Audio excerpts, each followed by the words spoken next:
আমাকে অনেক অত্যাচার করে, বাসার সমস্ত কাজ তো করায়। আর না জানিস, অন্য একটা মেয়ে নিয়ে আসে, এনে নষ্টামি করে। আমাকে বাধা দিছে দেখে আমাকে এভাবে মারধর করে বেঁধে রাখছে। কি বলছো তুমি এগুলো? শেষ না কর, ওই যে পাশের রুমে ওরা আছে, তো ওখানে গিয়ে হাতে নাতে দেখতে পারবি। আমাকে আমি বাধা দিছে দেখে আমাকে এইভাবে অত্যাচার করছে মা। তো কি বলতেছে এসব বাজে বাজে কথা? আমি তো কিছুই বুঝতে পারতেছি না এসব কথার মাথা মুন্ডু। তোমার জামাই কেন এগুলো করবে? তোমাকে এভাবে বেঁধে রাখছে? হ্যাঁ মা, তুই পাশের রুমে চল, তাহলে দেখতে পারবি সরাসরি মা। তুমি সত্যি বলতেছো? হ্যাঁ পাশের রুমে? আচ্ছা ঠিক আছে, চলো দেখি। আসো তো। আরে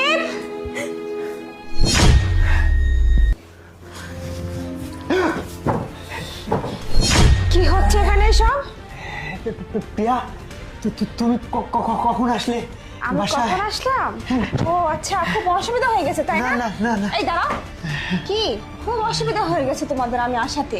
হচ্ছে না, হলো না কোনো কিছু তোমাদের, তাই না? খবরদার। মাকে কি করছিলা? মা কিচ্ছু করিনি। কিচ্ছু করনি? কিচ্ছু করনি? এটা কে? এটা আমার ফ্রেন্ড ছিল। ফ্রেন্ড? ও পড়া মানে টাকা ধার নিতে আসছিল। হ্যাঁ, কত টাকা কি টাকা সেটা দেখতেই পাচ্ছি আমি, তাই না?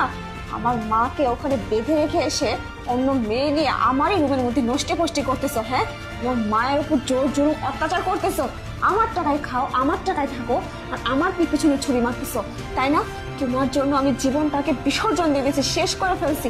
আর তুমি কি না অন্য মেয়ে নিয়ে আমাকে ঠকাচ্ছ, তাই না? তোমার সাথে আসলে ভালো করে কথা বলে কোনো কাজ হবে না, আমি যা বুঝতে পারছি। আমার মা যখন আমাকে সবকিছু বললো না, আমি বিশ্বাস করতে চাইনি যে তুমি এই কাজ করতে পারো।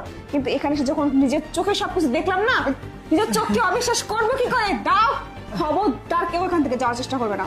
ম্যাডাম, হ্যাঁ, তোমার তো কোনো দোষ নেই, তুমি ছোট বাচ্চা, তুমি কিছু বোঝো না, তুমি কিছু জানো না।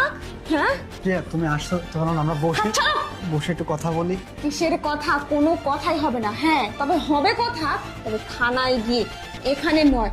তোমাদের দুজনকে আমি রিমান্ডে নিয়ে এমন ধুলাই দেব না, তারপর বুঝতে পারবে আমার মায়ের প্রতি অন্যায় করার ফলাফলটা কি হয়, আর আমাকে ঠকানোর ফলটা কি হয়। তোমাদের সাথে না ভালো করে কথা বলে হবে না, আমি বুঝতে পারছি। তোমার সাথে তো ঘর আমি করবই না, তোমাকে সারা জীবন জেলে পচে মরতে হবে সে ব্যবস্থা আমি করে দেব, বুঝতে পারছো? ম্যাডাম প্লিজ, আমার লাইফটা নষ্ট হয়ে যাবে ম্যাডাম প্লিজ। আগে মনে ছিল না যে তুমি একটা মেয়ের লাইফ নষ্ট করতেছো, এখন নিজের লাইফ নিয়ে পড়ছো, তাই না? আমি একজন আইনের লোক বলে কি আমি মানুষ নই? আমি কি মেয়ে নই? হ্যাঁ, তুমি আমার স্বামী হয়ে আমাকে এইভাবে ঠকাইছো না, এবার দেখো তোমার সাথে আমি কি করি, বুঝতে পারছো? মা চলো, সাক্ষী দিবে।